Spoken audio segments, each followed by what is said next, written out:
Assalamualaikum warahmatullahi wabarakatuh. Perkenalkan, nama saya Nida Hasana dengan NPM 10120901B. Saya dari Prodi S1 Manajemen Universitas Teknologi Digital. Di sini saya akan menjelaskan mengenai strategi pengembangan manajemen kualitas pada perusahaan jasa. Manajemen Kualitas selalu menjadi prioritas utama meskipun perusahaan harus mengejar target dan tenggat waktu yang telah ditetapkan. Perusahaan perlu menetapkan manajemen kualitas dalam seluruh aspeknya. Nah, untuk itu kita harus mengetahui dulu apa pengertian dari manajemen kualitas. Manajemen kualitas adalah kegiatan manajemen dalam perusahaan yang bertujuan untuk mempertahankan setiap tingkat kualitas yang diinginkan. Perusahaan tidak hanya menjaga kualitas produk, tetapi aspek lain secara keseluruhan, seperti pelayanan, karyawan, hingga kualitas perusahaan di mata konsumen. Nah, manajemen kualitas juga mempunyai prinsip. Prinsip manajemen kualitas ada 7, berikut penjelasan mengenai 7 prinsipnya. Nah, untuk prinsip yang pertama yaitu fokus pada pelanggan.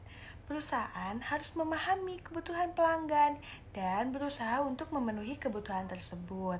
Manajemen kualitas yang berusaha menghasilkan produk dengan mutu yang diharapkan oleh pelanggan demi menjaga loyalitas pelanggan. Nah, untuk prinsip yang kedua yaitu kepemimpinan. Kualitas karyawan yang baik berasal dari kepemimpinan yang bagus dalam perusahaan. Pimpinan dan atasan harus bisa menciptakan lingkungan kerja yang kondusif, supaya karyawan saling terlibat penuh untuk mencapai tujuan atau visi perusahaan. Yang ketiga, keterlibatan karyawan. Perusahaan tidak bisa beroperasi apabila tidak memiliki sumber daya manusia yang terampil di bidang pekerjaannya. Setiap karyawan harus bertanggung jawab atau bekerja sesuai dengan kemampuan mereka agar perusahaan bisa menghasilkan mutu yang baik di mata pelanggan. Untuk prinsip yang keempat yaitu pendekatan proses. Perusahaan bisa mencapai target atau hasil yang diinginkan dicapai apabila memiliki proses yang sistematis. Seluruh aktivitas dan sumber daya akan dikelola dalam proses yang telah ditetapkan oleh perusahaan. Prinsip yang kelima yaitu pendekatan sistem manajemen. Kualitas perusahaan akan meningkat apabila menerapkan pendekatan berbasis manajemen. Pendekatan ini meliputi proses identifikasi, pemahaman, dan pengelolaan seluruh proses yang saling berkaitan. Manajemen mutu yang baik berguna untuk meningkatkan efektivitas dan efisiensi perusahaan dalam mencapai tujuannya. Nah, prinsip yang keenam adalah perbaikan secara terus-menerus. Perbaikan atau evaluasi mutu perusahaan harus diterapkan secara terus-menerus agar kualitas perusahaan makin bertambah. Perusahaan dapat mencapai tujuan atau visi dengan efektif apabila melakukan evaluasi dan memperbaiki kesalahan dalam prosesnya. Prinsip yang terakhir atau yang ketujuh adalah pengambilan keputusan berdasarkan fakta. Perusahaan harus membuat keputusan berdasarkan data, informasi, dan fakta untuk menghasilkan solusi yang efisien. Informasi atau fakta dapat membantu perusahaan dalam menelusuri akar masalah dan menyelesaikannya dengan baik. Secara konseptual, manajemen kualitas dapat ditetapkan baik pada barang maupun jasa, karena yang ditetapkan dalam penerapan manajemen kualitas adalah perbaikan sistem kualitas, bukan sekedar perbaikan kualitas produk atau jasanya saja. Yang perlu diperhatikan dalam pengembangan manajemen kualitas adalah pada pengembangan sistem kualitas yang terdiri dari perencanaan sistem kualitas, pengendalian sistem kualitas, dan perbaikan sistem kualitas.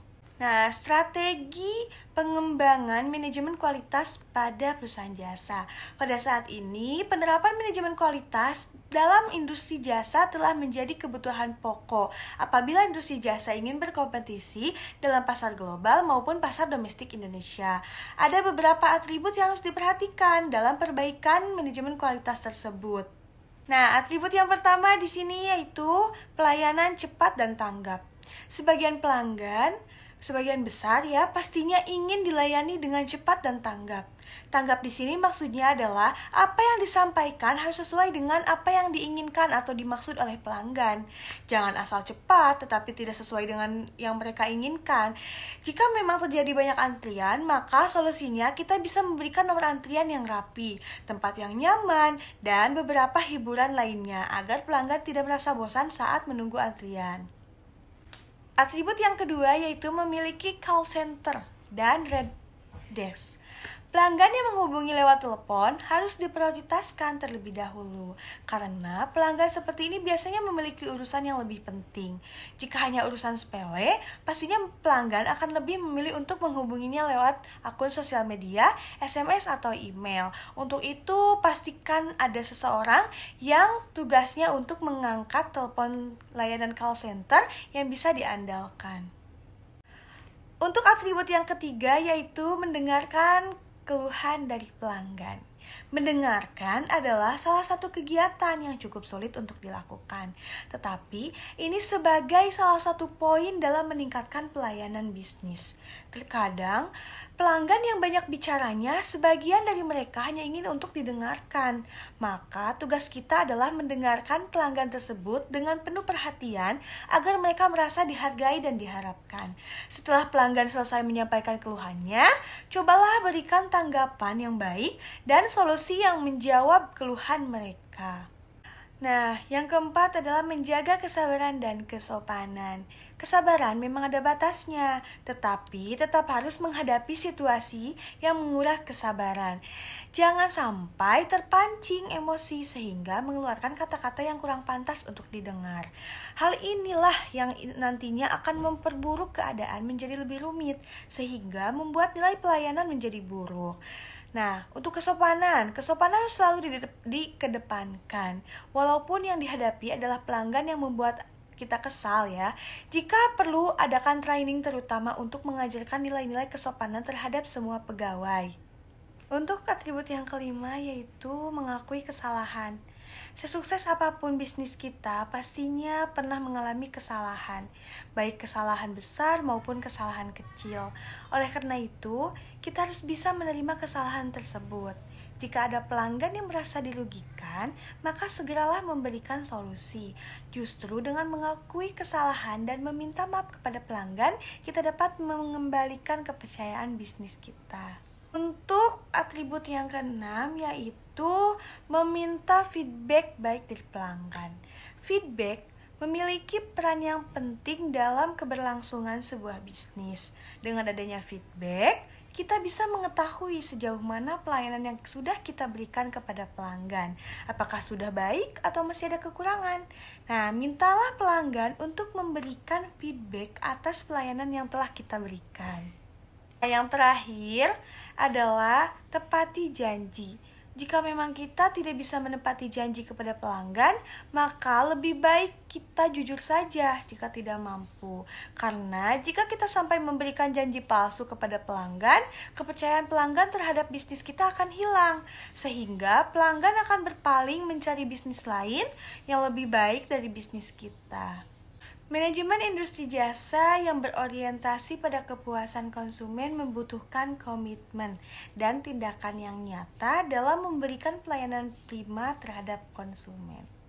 Untuk meningkatkan kualitas pelayanan, manajemen kualitas jasa memfokuskan perhatian pada strategi pelayanan 7P, yaitu produk, price, place, promotion, physical design, dan partisipan. Demikian yang dapat saya sampaikan, semoga video ini bermanfaat untuk kita semua. Jangan lupa like, komen, dan subscribe ya guys. Wassalamualaikum warahmatullahi wabarakatuh.